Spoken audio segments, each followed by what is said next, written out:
Hello my dear students, welcome to nursing adda 24/7। बहुत बहुत स्वागत है सभी लोगों का। इस वीडियो में हम एक बहुत ही इंपॉर्टेंट टॉपिक डिस्कस करने वाले हैं, वो है एंटीडोट्स का।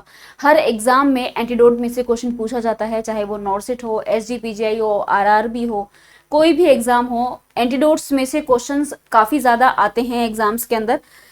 तो चाहे किसी भी एग्जाम की तैयारी कर रहे हो, ये एंटीडोट्स जरूर पढ़ के जाना। एक ही शॉट में जितने भी इंपॉर्टेंट ड्रग्स हैं उन सब के एंटीडोट्स जो है इस वीडियो में मैं आपको बताने वाली हूँ। तो चलिए भाई स्टार्ट करते हैं।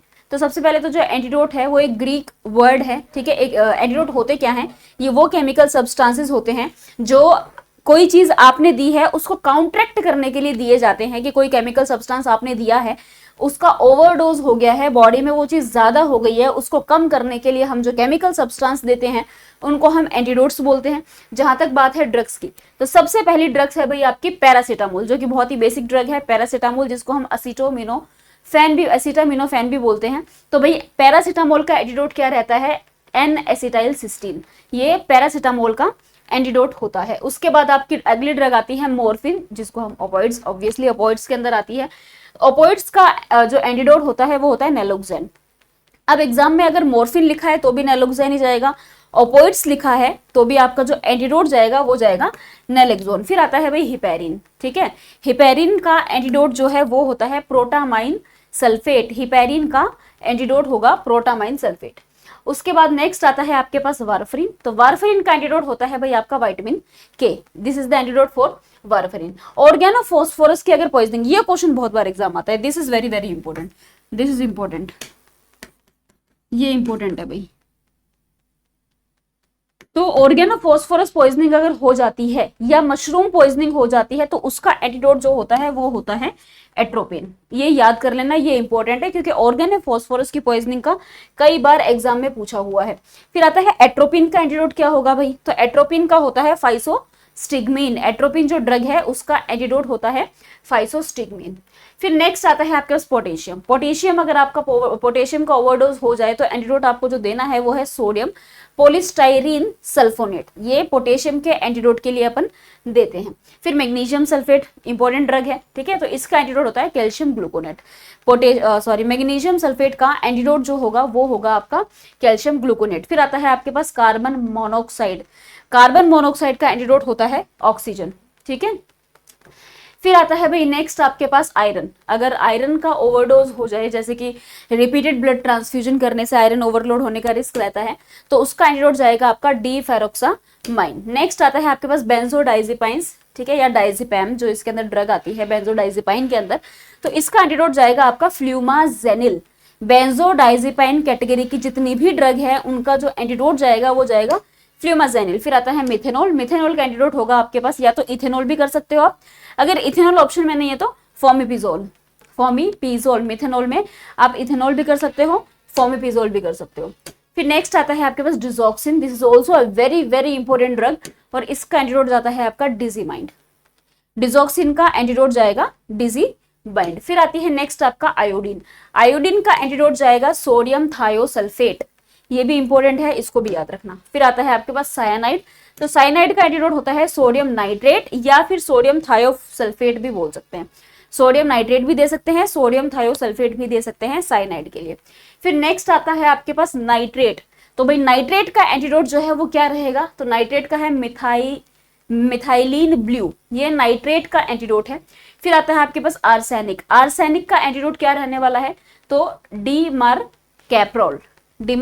कैप्रोल, ये आर्सेनिक का एंटीडोट होता है। फिर आता है आपका लेड। तो लेड का एंटीडोट होता है कैल्शियम डाइसोडियम एडिडेट। कैल्शियम डाइसोडियम एडिडेट, ये आपका लेड का है। नेक्स्ट आता है क्यूरेर। जितने भी मैक्सिमम हो सकते थे मैंने सारे डाल दिए हैं।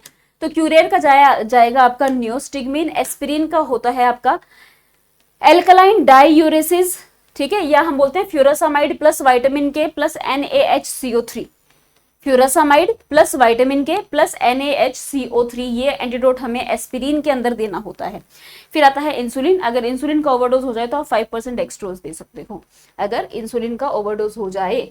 फिर आता है आपके पास कॉपर। अगर कॉपर का ओवरडोज हो जाए तो उसके केस में हमें देना होता है D penicillin amine. This is use for copper के एंटीडोट के लिए। फिर आता है जो बीटा ब्लॉकर्स है, कैल्शियम चैनल ब्लॉकर्स हैं, इनके लिए हम कौन से एंटीडोट दे सकते हैं? अगर इनका ड्रग ओवरडोज हो जाए तो आप ग्लूकागन दे सकते हैं, ठीक है। जो बीटा ब्लॉकर्स है, कैल्शियम चैनल ब्लॉकर्स है, उनके लिए आप ग्लूकागन दे सकते हैं। फिर आता है आपके पास सल्फोनाइल यूरिया, जो कि एक ओरल हाइपोग्लाइसीमिक एजेंट है। इसके लिए आप कौन सा एंटीडोट दे सकते हो? ऑक्ट्रियोटाइड जो है, ये सल्फोनाइल यूरिया जो ड्रग है उसका एंटीडोट है। Isoniazid which is anti tubercular drug, इसमें हम पायरिडॉक्सिन दे देते हैं क्योंकि आइसोनियाजिड में विटामिन B6 की कमी होती है, तो हमें पायरिडॉक्सिन देना पड़ता है। मीथोट्रेक्सेट, ये भी बहुत इंपॉर्टेंट है भाई। मीथोट्रेक्सेट जो कि ड्रग ऑफ चॉइस है रियोमेटॉइड आर्थराइटिस की, ड्रग ऑफ चॉइस है एक्टोपिक प्रेगनेंसी की, तो इसका अगर ओवरडोज हो जाए तो आप दोगे ल्यूकोवोरिन, ये इंपॉर्टेंट है, इसको भी याद रखना।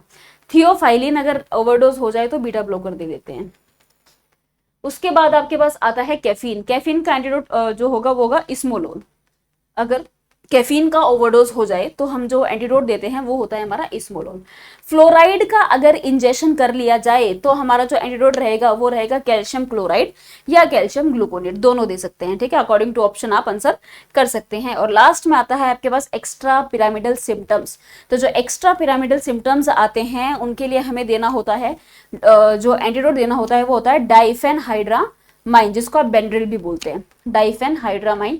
ये एक्स्ट्रा पिरामिडल सिम्टम्स जो आते हैं उनके लिए हमें एंटीडोट देना पड़ता है, ईपीएस के लिए डाइफेनहाइड्रामाइन। तो भाई ये कुछ इंपॉर्टेंट एंटीडोट्स हैं जो मैंने आपको बताए हैं। ओके, और भी है भाई। साइक्लोफॉस्फामाइड टॉक्सिसिटी, अगर साइक्लोफॉस्फामाइड की टॉक्सिसिटी हो जाए तो हम ड्रग देते हैं mesna, this is also very important. उसके बाद में नेक्स्ट आता है आपके पास, अगर हाइपरटेंसिव क्राइसिस हो रहा है, किस वजह से? कैटकोलामाइन एक्सेस हो गया है जिसकी वजह से हाइपरटेंसिव क्राइसिस हो रहा है, जैसे फियोक्रोमोसाइटोमा में होता है। फियोक्रोमोसाइटोमा के अंदर कैटकोलामाइंस का लेवल काफी ज्यादा बढ़ जाता है जिसकी वजह से हाइपरटेंसिव क्राइसिस देखने को मिलता है। तो इस केस में आप देते हो फेंटोलामाइन, जिसको हम रेजिटीन भी बोलते हैं, ठीक है। तो इस केस में क्या देंगे हम? फेंटोलामाइन दे देंगे। नेक्स्ट आता है कोबरा बाइट अगर हो जाए तो उसमें आपको क्या देना होता है? स्नेक एंटीवेनम देने होते हैं अगर कोबरा बाइट हो जाए तो। नेक्स्ट आता है आपके पास ट्राईसाइक्लिक, जितनी भी एंटी डिप्रेसेंट है अगर उनका ओवरडोज हो जाए, सैलिसाइक्लेट की पॉइजनिंग हो जाए, मेटाबॉलिक एसिडोसिस हो जाए, हाइपरकैलीमिया हो जाए, क्लोरीन गैस इनहेल कर ली जाए, इन सभी केसेस के अंदर आप सोडियम बाइकार्बोनेट दे सकते हैं, ऑल इन वन, सभी के लिए। फिर आता है आपके पास अल्कोहल इंड्यूस्ड वर्निक्स कॉर्साकॉफ सिंड्रोम जो होता है, या एक्यूट थाइमीन की डेफिशिएंसी अगर हो जाए, अल्कोहल से थाइमीन की डेफिशिएंसी होती है तो उस केस में हमें थाइमीन ही देना पड़ता है जो कि विटामिन B1 है। कोबरा बाइट जो है वो मैं बता चुकी हूँ। यूनिवर्सल टॉक्सिन किसको बोलते हैं भाई? ये भी क्वेश्चन एग्जाम में आ सकता है कि यूनिवर्सल टॉक्सिन कौन होता है, तो याद रखना आपका coma cocktail naloxone thiamine dextrose, naloxone thiamine dextrose, इसको हम यूनिवर्सल टॉक्सिन बोलते हैं, naloxone thiamine dextrose. Universal antidote कौन सा होता है? एक्टिवेटेड चारकोल, ये यूनिवर्सल एंटीडोट है। जैसे यूनिवर्सल ब्लड डोनर होते हैं, यूनिवर्सल रिसीवर्स होते हैं, वैसे यूनिवर्सल एंटीडोट भी होता है, तो वो है आपका एक्टिवेटेड चारकोल। तो इसी के साथ भाई आपका जो एंटीडोट का सेशन था वो इतना ही था। सभी मैंने आपको 38 ड्रग्स के टोटल 38 एंटीडोट्स मैंने आपको बताए हैं। ये वो एंटीडोट हैं जो एग्जाम में पूछे गए हैं और वो है जो कभी नहीं पूछे हैं।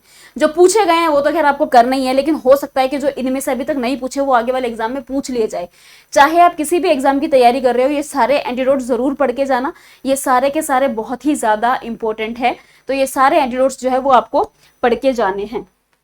उसके अलावा जैसे कि आज टीचर्स डे है, तो टीचर्स डे के सेलिब्रेशन के ऊपर आज आप लोगों के लिए बहुत ही बेहतरीन ऑफर जो है वो नर्सिंग अड्डा लेकर आया है। और वो ऑफर क्या है? अगर आज आप किसी भी बैच में एनरोल करते हैं तो आपको मिलेगी 3 गुना ज्यादा वैलिडिटी, प्लस आपको मिलेगा 80% ऑफ अगर आप एक कूपन कोड लगाते हैं YT05। तो जो वंदे भारत बैच है, जो आप आरआरबी की तैयारी कर रहे हैं, उसमें आपको नर्सिंग एंड नॉन नर्सिंग दोनों मिलने वाली है, दोनों लैंग्वेजेस के अंदर, हिंदी और इंग्लिश में।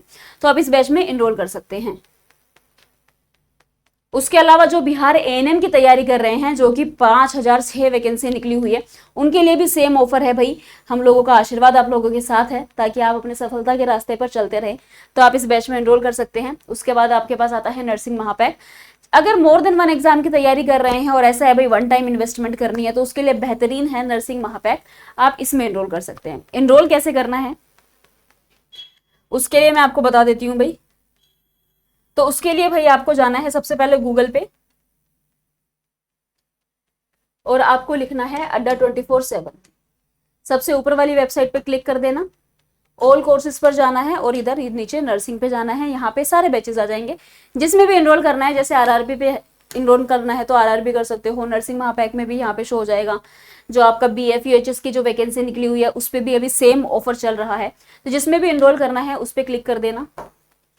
तो प्राइस आप देखोगे 78% ऑफ शो हो रहा होगा, लेकिन मैंने तो 80% बोला है, तो बाय नाउ कर देना और यहाँ पे एक कूपन कोड अप्लाई कर देना YT05। जैसे ही आप इसको अप्लाई करेंगे आपको टोटल 1999 में ये बैच यानी कि 80% ऑफ के साथ आपको ये बैच मिल जाएगा, प्लस 3 साल की एक्स्ट्रा वैलिडिटी। अगर आपको कोई भी क्वेरी है, कोई प्रॉब्लम आ रही है तो स्क्रीन पे जो नंबर आ रहा है 9958776247, आप उस नंबर पे कॉल करके बात भी कर सकते हैं। और अगर कोई ऐसे टॉपिक्स है जो आप मेरे से पढ़ना चाह रहे हैं, जिसके अंदर आपको डाउट्स हैं, तो जरूर कमेंट सेक्शन में ड्रॉप कर देना। जो टॉपिक रहेगा मैं उसके ऊपर जरूर वीडियो बनाऊंगी, आप लोगों के डाउट्स को जरूर क्लियर करूंगी। Thank you so much, all the very best, see you, take care.